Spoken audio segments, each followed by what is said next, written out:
שרירית. אז אני החלטתי שאני הולכת עכשיו להיות שרירית. אז עשיתי סקר שוק, קצת בדקתי מקומות, והחלטתי ללכת לחדר כושר שהמדריכים בו היו הכי חמודים, מקצועיים. אז אני מנסה להתמיד, ונורא קשה להתמיד באופן כללי, כי בוא כאילו נשים את הדברים על השולחן, בסך הכל את מתאמצת וסובלת, ומזיעה, ומגיע לך.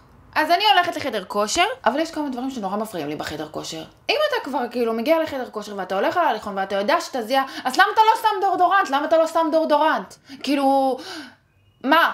ולמה תמיד מקרינים במסך הגדול רק משחקי כדורגל לגברים? מה אם קצת לחשוב על הבנות? מה אם קצת לחשוב?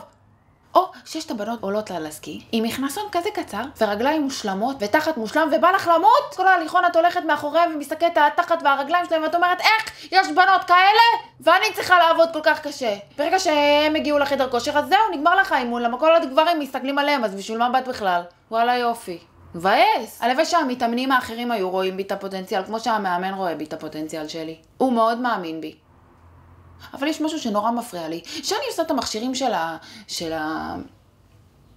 המשקולות האלה שהם בתוך מכשיר. ואז פתאום מגיע איזה מאמן ומתחיל לחפור לי שעה באמצע התנועה. יופי, אז אתה חרמן, אבל אתה מפריע לי.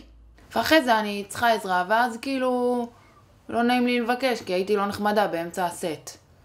או שפתאום יש את הגברים החתיכים האלה שמגיעים לחדר כושר ומתחילים להתאמן לידך. ואת בטוחה שהם באים להתחיל איתך. והעיניים שלך נשרפות! את לא יכולה, הם כאלה חתיכים. וכל השרירים שלהם בגב ובידיים, ואת מתה! ואז פתאום, טר טר! היי חתיך שלי. ואז את מבינה שהם בכלל בצד השני. מבאס ממש. או שהכי מעצבן, הפקידות קבלה האלה שעומדות לך בכניסה של החדר כושר כמו איזה רס"ר, ואת כולך רוצה מגבת, אבל הן לא משחררות לך את המגבת עד שאת לא מביאה להם את הכרטיס. אבל שכחתי את הכרטיס בבית. ואז בסופו של דבר, את מלאה בזיעה של ההוא מקודם שבכלל שכח לשים את הדורדורנט. אז גם הזיעה מסריחה. מבאס! אני מבטלת המנוי. אני רוצה את הכסף חזרה. בשביל מה צריך את החדר כושר הזה בכלל? אני אלך לעשות ריצה בפארק. או שאני אלך לגן שעשועים ואני אעשה במתקנים. זה לא פחות טוב מהחדר כושר. שקר.